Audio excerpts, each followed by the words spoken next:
Okay, welcome to Stepping Stones. I'm Caroline Stevens, and today I'm interviewing David Noakes via Skype from Devon. Welcome, David. You've got a great tale to tell. You've got a big tale to tell. But for the benefit of the people on Facebook and on YouTube, can you firstly introduce yourself, what you've done in the past, and what's been happening to you in the recent times when I met you at the AV9 conference at the beginning of May. So, David, over to you. Who are you? Okay, well, I'm David Noakes, the CEO of Immunobiotech Limited. And we used to employ 27 staff, 4 scientists, 7 doctors, and 27 staff in total. And we treated 11,500 people.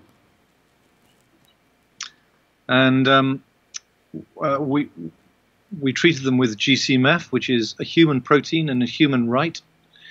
And if it was put into the NHS, where 160,000 people die every year of cancer, 120,000 of them would be saved. Right. Is this specific types of cancer where it helps, this CMAF? Yes, it's all tumour cancers, which is 90% of cancers. 90%, right. I didn't know that. So, I mean, when we met at the AV9 conference, I did hear a very moving testimony from a lady based in America whose sister had cancer and hadn't been aware of your CMAF availability, and she'd passed away with $700,000 of debt for her estate. But her sister had the same genetic cancer. Is that right? Genetic cancer, and she managed. You sent CMAF to her, which is produced normally in the human body, isn't it? Yes, that's right. It's GCMAF, Golf Charlie Mike Alpha Foxtrot. It's produced in the blood, and it's in less than a billionth of a gram of all of us. It has 20 fabulous effects on the human body. Everyone knows that it rebuilds the immune system and it activates macrophages, but very few people know that, for example, it stops secondaries. And it Sorry, what did you say there, David? It stops secondaries, cancer secondaries. Right, okay. Does a secondary, you mean an extra cancer or it repeating? Well, you get a primary and then you get secondaries, which can be anywhere in the body and can be different. So, and it also stops angiogenesis. So angiogenesis builds blood cells, arteries into tumors to feed them, gives them blood and nutrients which feed them, and GCMAF stops the creation of arteries inside tumors. And it does 20 things in total. So there'll be a lot of people watching this at the moment, and they'll be thinking, gosh, because I mean, if they're like me, I had no idea that there were cancer cures. You know, you see these cancer research, all these charities asking for you to go on a race for life. And I'm sure all of us have had our lives touched by somebody passing away from cancer. So for some people, this information might be quite startling. So what happened to you then, David? How long have you been running, you know, issuing this CMAF, and what is your story then? Right. Well, GCMAF was discovered in the 1980s, and we started making it in 1990. And I was just furious that all these scientists, I mean, 300 scientists are now involved with GCMAF. And they've written 150 scientific research papers from 8 nations. I mean, the science behind GCMAF is absolutely rock solid. So where are these research papers are found on the internet easily? Yes, you can go to PubMed, the National American Society of Medicine, and you can do a search on GCMAF or do GCMAF and DBPMAF, which is another name for it, and you'll get 78 of the 150 research papers right there. Because a lot of research papers are republished for a second time on the National Library of Medicine in the United States. And you ended up by taking over the company, being the chief executive. And what actually happened, if we look at the chronology, when did things get choppy for you?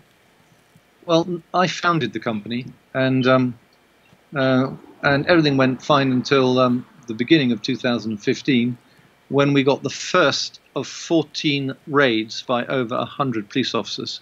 All in all, we've had 33 persecutions, none of them sanctioned by a court. So did they present? So they didn't present a warrant, or was it a fake warrant? I mean, how does that work? They did have some kind of warrants for some of the raids. Usually the warrants weren't valid, but that didn't stop them. They just raided anyway. Because they are supposed to be an original document signed by a court, a judge. Yes, but for example, one of the raids in Guernsey, the warrant only allowed them to look for our laboratory. Well, of course, we've never had a laboratory in Guernsey. All the GCMAF that came into Guernsey was coming into Guernsey, not going out. No GCMAF went out from Guernsey. So, you know, you didn't exactly need the brains of a scientist to work out we didn't have a laboratory in Guernsey. But that didn't stop them. They raided for 12 hours, took away 125 bags of so-called evidence, and were your staff were your staff on the premises at the time?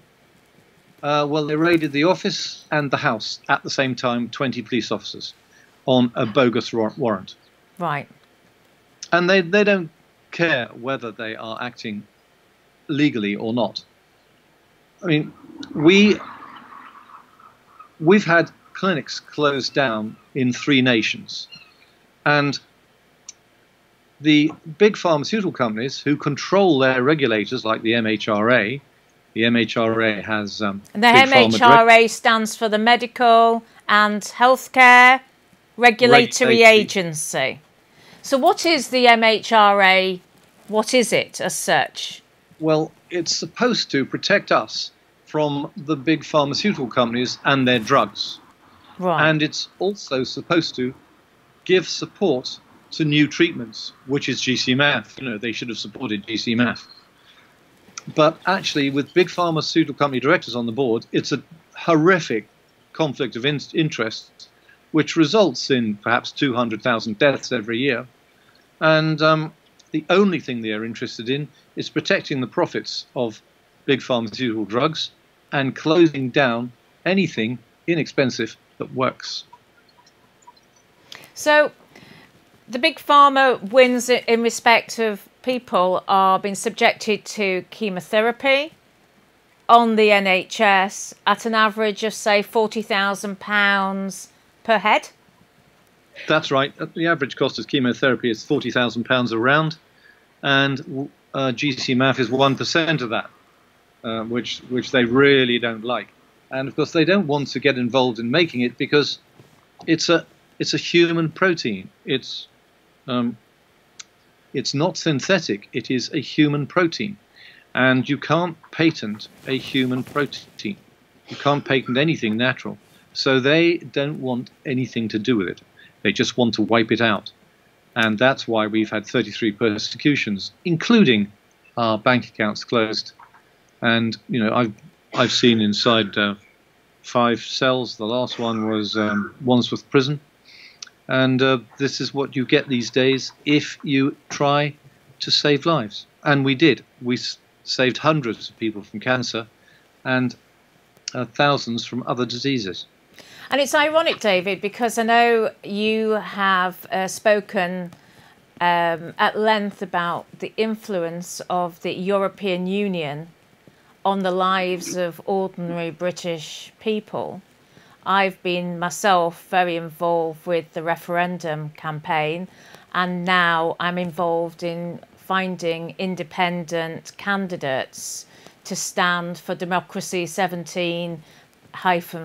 So we realise that political parties have got lots of MPs with vested interests in big pharma, green energy.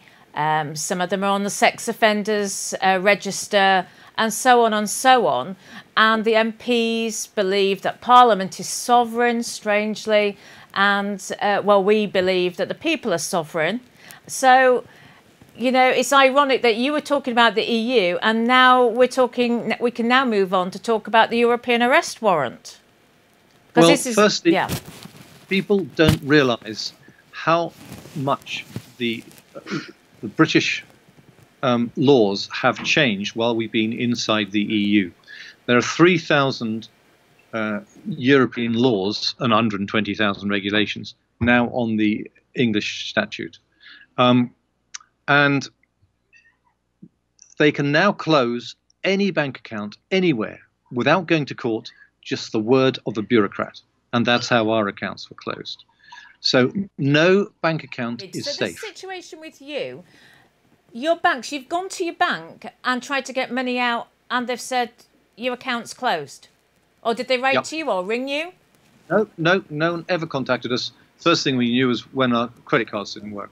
The government never, ever contacts you, nor do the banks. Wow. So they make a phone call to the bank, and then the bank does the rest. Yep, that's right. So that's surely that seems to be direct collusion between the banking industry and the regulatory authorities then. That's correct. Absolutely. This is the European way. You are guilty in England now until you prove your innocence. That is the European way. It's always been innocent until proven guilty, not in England anymore. The Napoleonic Code? Yes. In 1992, Corpus Juris came to England, and by 1996, all common law was swept away. And the British Constitution has gone as well. And we now live in what is very much like a dictatorship. And the Remainers have no idea. Unless you do something the government doesn't like, in which case they can close you down like a flash with no legal interference at all, unless you have done something, let's say, interesting, you will never know just how corrupt the British government has become under the European Union. Yeah, I mean, it was ironic actually. I was in Westminster yesterday, and I was sat next to a lady who had voted for Remain, and she was actually in the health service, but she was quite influential in the health service, and she was being purposely excluded from certain meetings when, for example, they would include meeting Jeremy Hunt and having a frank exchange of opinions. They inadvertently forgot to tell her about that meeting. So your video, after we've spoken, I intend to pass it to people like her, because this needs to come out. Because had she known your story and slotted it with what she's now encountering in the health service, she probably would never have voted Remain in the first place. So this video is going to be, you know, it's going to play a pivotal role in fighting back.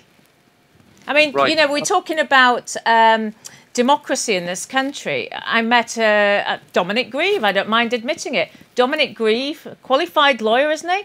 And he said to me in April, he understood what common law was. He said it hadn't been airbrushed out of the lawyers' books. But he did say Parliament is sovereign and the MPs can do what they want.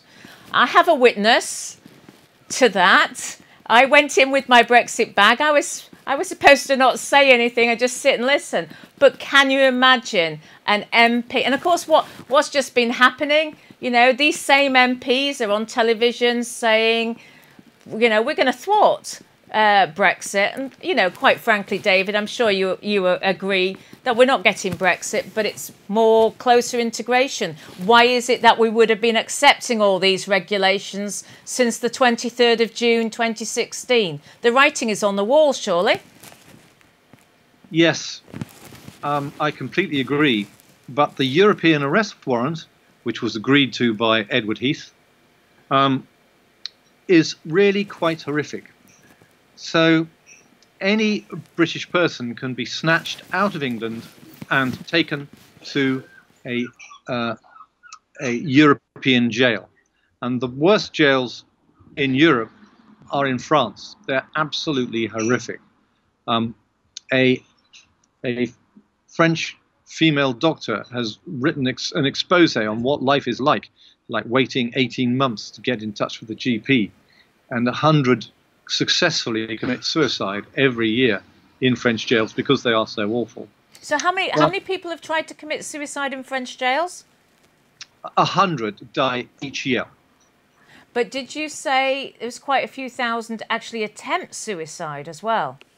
Oh yes, 1,000 attempt suicide every year. Yeah. So what happened was the MHRA contacted OCALES, which is their equivalent in France, and they put out an arrest warrant for me, quoting 9 fraudulent, completely false charges. And they then copied them to Linda Thayer, but she's completely innocent. She's never been involved in the manufacture of GCMAF or its distribution. And who is Linda? She is a biomedical scientist, one of the 4 scientists who worked for me. Okay. So she's got these 9 charges against her. One of them was money laundering 11 million. Well, actually, they finally admitted they counted the zeros in the total, and actually it was 111,000, which is the money that she had saved while she'd been on the GCMAF project, because I was paying for everything. And so that was her salary for 3 years.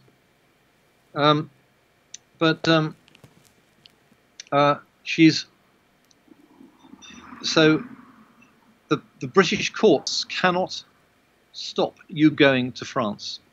So in France, she can spend 2 years, 4 months in a jail on bail. They won't let her out, and then her court case may start. But I mean, the court case can't take place unless I'm there. So, and I am fortunate in that at least I'm being tried by the MHRA in England on November the 5th. Which is holding off them taking you both back to France, effectively. Which is stopping me going to France, but not stopping her, because the MHRA rightly decided she was completely innocent, so they're not charging her. And the French should have done the same thing. But no, they've charged her with 9 completely false charges. And she may die in a French jail because they are so bad that lots of people don't make it to the end. Well, I know that I stood for Parliament in 2015, and this was a particular campaign of mine to bring the European arrest warrant to everybody's attention. I used to, at public meetings, I used to play the Gerald Batten video. You must have seen it. Have you seen it? He's just pulled it. No, I don't think I have. I think people like him and Frederick Forsyth and myself used to talk about it a lot, but it seemed to pass most people by. And I recall that I think it was about November, December 2014, this British government under Cameron, and Theresa May was the Home Secretary at the time, they actually had the opportunity in November 2014 to say, well, actually, we're no longer going to be party to the European arrest warrant, and we can just basically hand it back. But they did not. They chose not to do that. That was deliberate on our Parliament's part. So when people say, oh, this MP's good and that MP's not so good, that Parliament, that Conservative government, well, it was Conservative and Lib Dems at the time, they were all voted for the European arrest warrant to be handed back. Now, I think it was only a few weeks ago, that Theresa May made she made a speech, didn't she, was it Germany? And she was talking about the European arrest warrant, about having closer cooperation with the other EU nations. And she basically has capitulated over this European arrest warrant. So I cannot see how we're getting Brexit. You see, all the mainstream media is focusing on is about trade. If you have your liberty curtailed, for starters, you are not interested in trade. The trading side is smokescreen and mirrors. If we haven't got a fishing industry, if we've relocated Ford Motor Company with EU grants to Turkey and all those people are made unemployed, they're not, we want our security, we want our sovereignty back, and our MPs are doing nothing about it. So what would you, have you got a message to the British government? Have you got a message to the people? What would you like to say? Well, we want no deal. There's nothing we want from Europe. We were so much better off before we entered into Europe in the first place. Yeah. And we don't want anything to do with them. And as for the European arrest warrant, if you get a corrupt judge or a corrupt department like Oakalesp behind the arrest warrant, they can just put you away and let you rot. And that is absolutely disgusting for us British people. Now, of course, under the British Constitution, the British government is not allowed to hand you over to people overseas, to foreign governments. But the British Constitution and common law has been swept aside under the European Union. Absolutely. Illegally, completely illegally. And lawyers and judges really don't care about the law. They just care about doing what they're told, it would seem. You see, you have to ask why nobody in the establishment, why none of the MPs are putting their heads above the parapet. Why are none of the judges following what is right? Why? Well, I've heard that 95% of judges are Freemasons, and if so, that would be the reason. And then you've got common purpose, the neuro-linguistic programming, which has been quite rife over the past 10 years in the civil service, and counsellors and so on and so on. So we've now got such a corrupt barrel of, well, we've just got such a barrel of rotten apples. Where do you start? You have to empty the barrel out because they're all contaminated. Yes, I'm afraid getting out of the European Union is just the beginning. There are so many corrupt officials in positions of power, and they've all got to go but before we can take advantage of being out of the European Union. Well, David, anybody watching today, how can they help your case to bring greater awareness to the plight of you and Linda? Can they write to their MPs? Yes, you can write to the MP. Letters? Look at our website, which is gcmaf.se, and click Why Us. gcmaf.se. SE. Okay. Golf Charlie Mike Alpha Foxtrot .se, Sugar Echo. And look at the MHRA corrupt website. The MHRA is just unbelievable that they could have big pharma directors protecting us from big pharma. And of course, they do no such thing. And they totally abuse the position of the MHRA. It does the exact opposite of what it is designed to do. And it's just amazing that MPs, ministers, Jeremy Hunt allow the MHRA to continue with big pharma directors. So, unbelievable, unforgivable. So who set up the council in the first place? Is it under governmental control? Well, the MHRA is under government control, yes. And it's under Jeremy Hunt's control at this moment in time? That's correct, yep. Right. Yep. But all these MPs know that Jeremy Hunt is controlling this council, which basically has chief executives of Big Pharma sat there. And there's obviously a direct conflict of interests because it's not in their interests. They're not interested in supporting the patients. They're interested in making profits for their shareholders and their chief executives. For Big Pharma, yeah. For the big Pharma. pharmaceutical companies. I mean, Okay.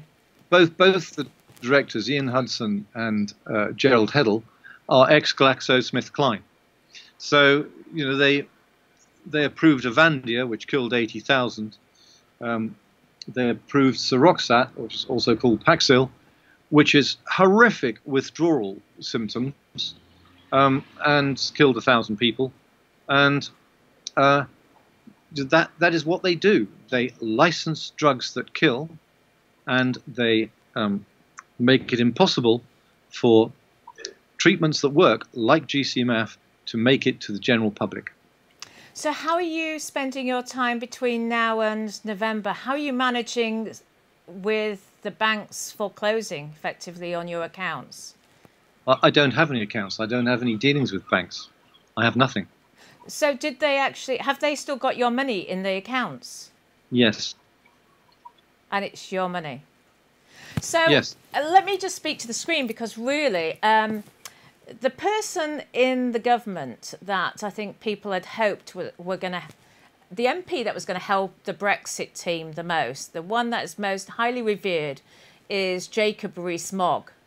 So I'd like to pass this message to Jacob Rees-Mogg, who's actually he's in a neighbouring constituency to me.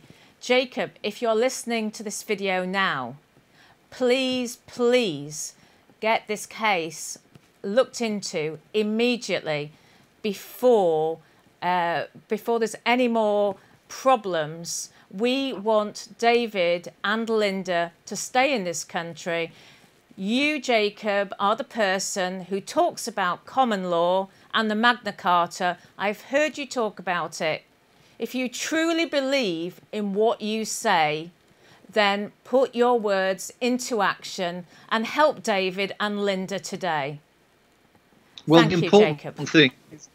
The important thing is to get GCMAF into the NHS, where it will save 120,000 lives a year.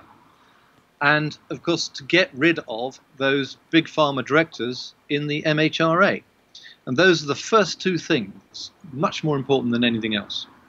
Well, I can't imagine what it must be like to have to be supported, literally financially supported by everybody you know, and to not be able to go to your bank and get any money out. Talk about a cashless society. Anyway, David, have you got anything to add before we close this programme? Well, thank you very much for having me on. And, thank you so much for coming. And, you know, let's save the 120,000 people a year who are dying unnecessarily of cancer. We were doing it in our clinics. We were saving 75% of terminal stage 4s. And actually that figure went up by the time we finished. By the time they closed the final clinic down, we actually got up to 89%. So, you know, we were continually getting better. We had 7 doctors and 4 scientists working on it. And, you know, there are 120,000 people dying unnecessarily right now. And it happens every year. And it's all the fault of government. Well, David, the message to all the people watching today, we're going to make sure that this is shared. We're going to talk about it everywhere. We've got lots of marches coming up this summer. We won't rest until this matter is sorted. MPs beware. Thank you, David, once again, and enjoy the rest of your weekend. Thank you. Thank you, Caroline. You're welcome. Cheers. Bye. Bye.